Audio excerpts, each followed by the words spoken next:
Welcome back to the 17 News at Sunrise podcast, where we share your news on your schedule. Working in the spirit of the Golden Empire, this is 17 News at Sunrise.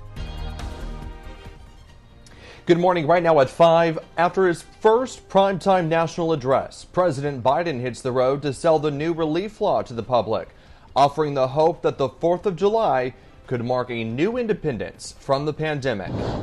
Meantime, days ahead of their deadline, organizers of the effort to recall Governor Gavin Newsom say they have 2,060,000 signatures, enough to bring the issue to voters. They tell us what comes next.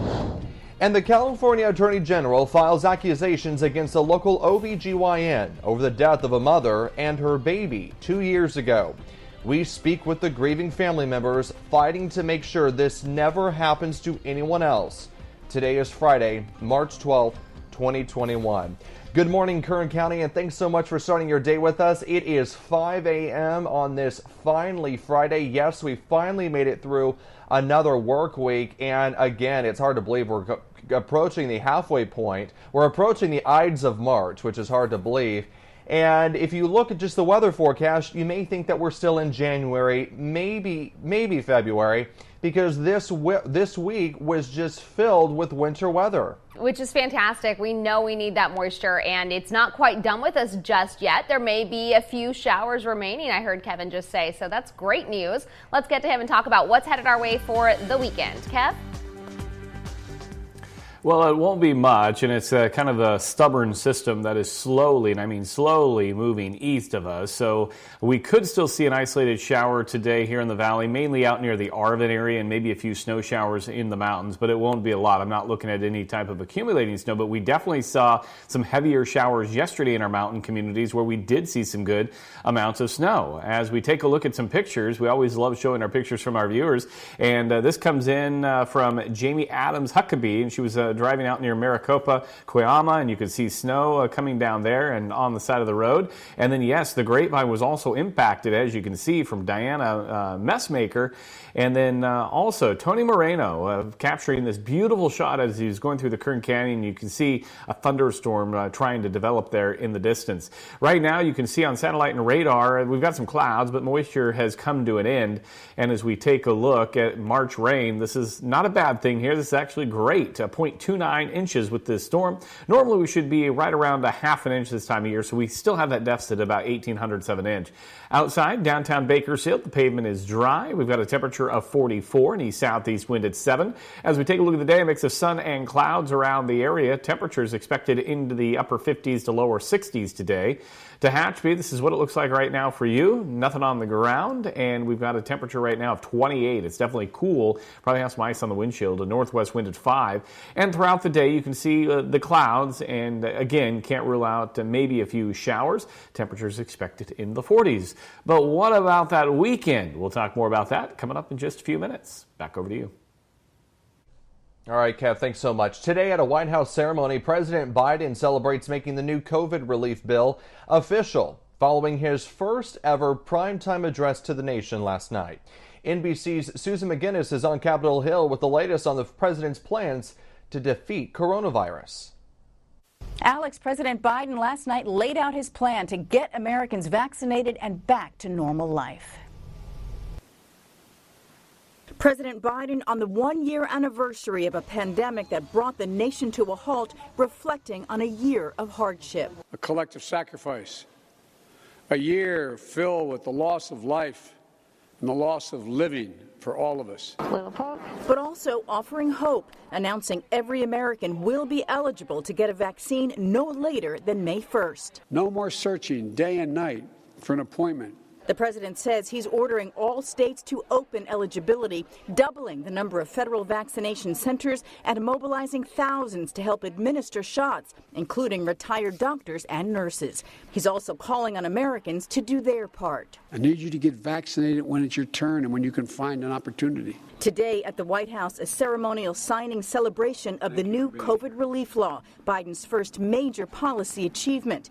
Republicans argue $1.9 trillion in aid is too much and isn't targeted enough. This isn't a relief bill. It's pretty much a payoff for Pelosi's political allies, and it will be the American people paying the bill. Despite opposition, the president believes gatherings can resume by the 4th of July. From the bottom of my heart, I believe there's nothing we can't do when we do it together.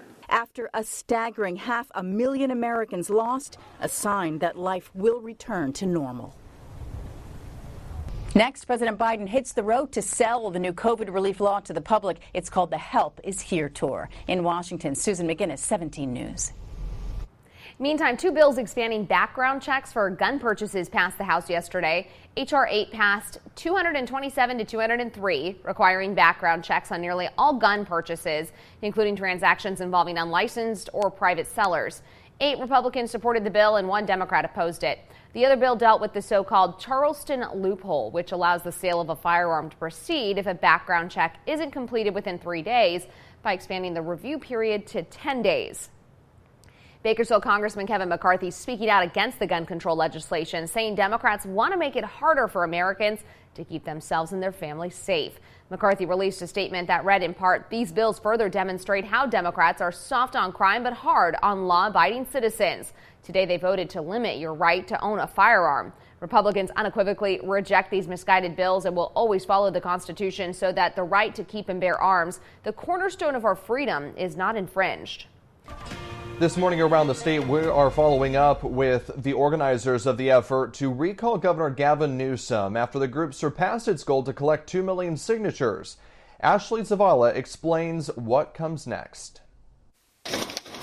Days ahead of their deadline, organizers of the effort to recall Governor Gavin Newsom say they have 2,060,000 signatures, enough to bring the issue to voters later this year. What we're seeing right now is democracy in action at full throttle. The group needs 1.5 million signatures validated by state elections officials.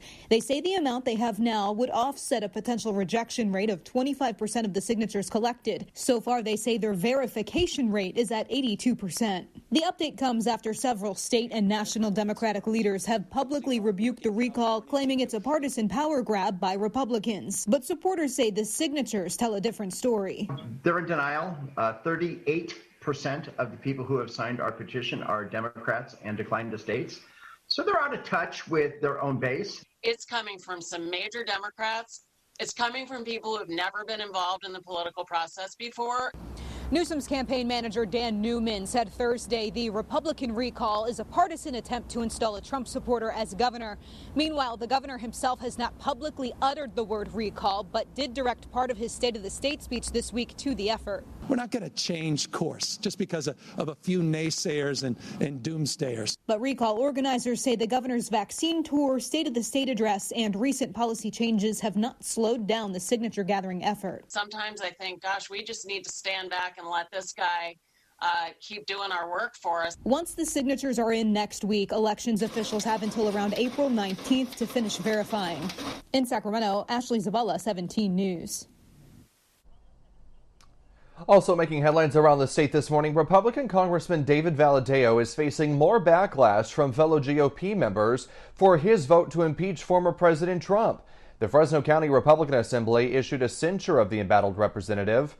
This follows a similar action last week by the California College Republicans, who voted to formally condemn Valadao for his vote to impeach. Your time now is 5:09, and Kern County is approaching a grim milestone as we near 1,000 deaths due to coronavirus. We learned yesterday 16 more people lost their lives to the virus. Most of the new deaths were in January. 964 people have died in Kern County from the virus in the last 12 months.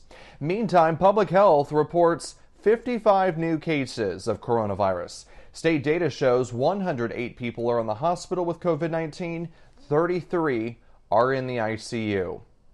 And big news on coronavirus-related restrictions from the state, with the California Department of Public Health saying counties in the purple tier, like Kern County, along with those in the red tier, will soon be able to reopen breweries, wineries, and distilleries. That new guideline takes effect Saturday. The new modifications include ensuring that patrons have reservations and observe a 90-minute time limit. However, bars that do not serve food are still ordered to remain closed. Some pharmacy chains around town are opening up access to COVID-19 vaccines to more people. Rite Aid says it has expanded eligibility for teachers, school staff, and child care providers. And they'll begin administering shots exclusively to people in those professions today. To schedule an appointment, head to riteaid.com/COVID-19. Those eligible to get a vaccine at all locations include anyone ages 65 and up, healthcare workers and first responders, plus teachers, child care workers, those in emergency services, and people who work in the food and ag industry. If you're in one of those eligible groups, you can sign up for a vaccine appointment using the state's website, myturn.ca.gov. You can also call 833-422-4255 to schedule an appointment. And though yesterday marked a year since the beginning of the global pandemic, next Wednesday will mark 1 year to the day of our first confirmed COVID-19 case in Kern County. On that day, be sure to tune in to 17 News at Sunrise for a special 1-hour town hall event, taking a look back at our community's journey through the pandemic and associated lockdowns and remembering those we've lost. Again, that's next Wednesday, March 17th on 17 News at Sunrise. Welcome back. It is 5:20. Overnight, violence erupted in downtown Portland between protesters and federal officers. It all started outside the federal courthouse shortly after the fence, which had surrounded the building since last summer, came down. Eventually, civil unrest and reactions from federal authorities escalated, leading federal authorities to deploy tear gas to disperse the crowd. It's not clear exactly what sparked the demonstration, but some reports indicate protests were led by demonstrators upset at the governor for not reopening a case involving a black man who was shot by police. A bronze statue of the late U.S. Supreme Court Justice Ruth Bader Ginsburg will be unveiled today at City Point in downtown Brooklyn. According to the artists Gilly and Mark, the statue celebrates the Women's History Month by recognizing the lasting legacy of Bader Ginsburg in her work towards gender equality. KGET Business Watch is brought to you by Grapevine MSP Technology Services, the Valley's leading IT service provider. Welcome back. Today is March 12th, which means tax day is just a little over a month away. And if you haven't filed yet, a scammer may be racing to beat you at it. NBC's Liz McLaughlin shows us how scammers are targeting taxpayers this year and tips to protect yourself. From work to shopping to finances, more of our data is online these days and ripe for the taking. Bad guys follow the money and follow the information, and the information is definitely online. According to McAfee, 63% of Americans are filing their taxes online this year.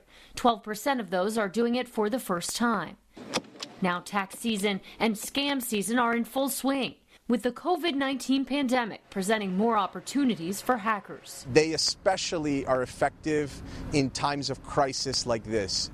Many scams involve messages using stimulus checks or COVID-19 vaccines to get unwitting consumers to click a malicious link or give up personal information. Sometimes con artists impersonate the IRS using threats to demand immediate payment or get valuable information to use for identity theft. If you receive an email from the IRS, don't click on it, because the IRS does not use email. Security experts say you can protect yourself by ignoring calls, texts, and emails from unknown senders, changing social media settings so hackers can't see information like your birth date or where you live, and using a virtual private network or VPN when filing. It's a digital tunnel between you and the IRS that keeps what you send safe and secure, increasing the chances that your return won't fall into the wrong hands. Liz McLaughlin, NBC News. Now to an update on a story we brought you 2 years ago. A local family suing Mercy Hospital and 2 of its doctors for negligence over the death of a young mother and her infant son during childbirth. As 17's Ileana Capelan reports, one of those doctors is facing accusations from the Attorney General with the Medical Board of California. Ileana? June 10, 2019 was a date the Dominguez and De Leon family eagerly anticipated for months. Demi was turning 24, and what better way to celebrate than by giving birth to her little boy Malachi? Except she had preeclampsia, which went undetected, causing her death. It's important to note both doctors mentioned in this story were contacted and they refused to comment. I remember just seeing her like shaking viciously and trying to breathe really, and I just remember her jaw was just locked and she started turning blue, and I remember telling Tracy like, she's turning blue, like, and being on the phone and telling her like, come on, you like, wake up, like, get out of it. In the early hours of April 19th, Xavier De Leon woke up to his pregnant fiancée Demi Dominguez seizing in bed. And you know, she took one breath and kind of was like, relax, and I was like, okay, she's done, like, you know, she's gonna kind of come back. But she didn't come back. In my heart, I knew she wasn't there, you know, and in my heart, since I knew like she wasn't there, my next concern was getting that baby out, you know, because obviously if there's no oxygen going to that baby, then he doesn't have a chance. Later, Malachi was delivered by C-section. De Leon held both his fiancée and his son in his arms as they took their last breaths hours apart. As soon as the family received Demi's medical files, they began to question the health care, or lack thereof, that she received by Dr. Arthur M. Park, Dr. Hans Yu, and Mercy Hospital Southwest. When Demi was seen by Dr. Park at the hospital, Demi's mom, Tracy Dominguez, says he shamed her. Park was on call that day. He said, well, what did you eat today? And she said, I had some Mexican food. And he told her, well, that's your problem. You are swollen because you ate Mexican food. And if you eat pizza, you would have got even bigger. So at that point, she was embarrassed, and we both were horrified. Park referred Demi to Dr. Yu for follow-up care after discharging her the next morning. The family says Dr. Yu seemed to rush through her appointment and ignored her symptoms of blurred vision and difficulty breathing. The family is filing a lawsuit accusing the hospital, Dr. Park, and Dr. Yu of negligence in not spotting the preeclampsia, ultimately leading to her and Malachi's death. But the family says the medical board tried to get them to file the case together with Demi's, saying Malachi was not his own person. He was a beautiful baby boy.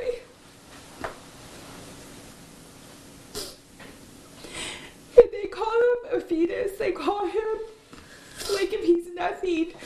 And he's a boy, and his name is Malachi. And he needs to be recognized because his life mattered. It mattered very much. On Wednesday, Attorney General Javier Becerra, along with the Medical Board of California, filed an accusation against Dr. Park, accusing him of negligence in their deaths. This is not the first time he's been in trouble. Dr. Park is currently on probation with the Medical Board and has been on probation before. How many mothers and babies have to die before the Medical Board will pull somebody's license? How many families have to suffer loss because of medical negligence? The family says they're going to continue fighting for change in honor of Demi and Malachi, and they have this final message. To Dr. Park, how can you live with yourself knowing that you're doing the same thing over and over and harming babies and mothers and just not giving to the community? We need to stand together and stop this because it's not right. The family's fight continues next Friday.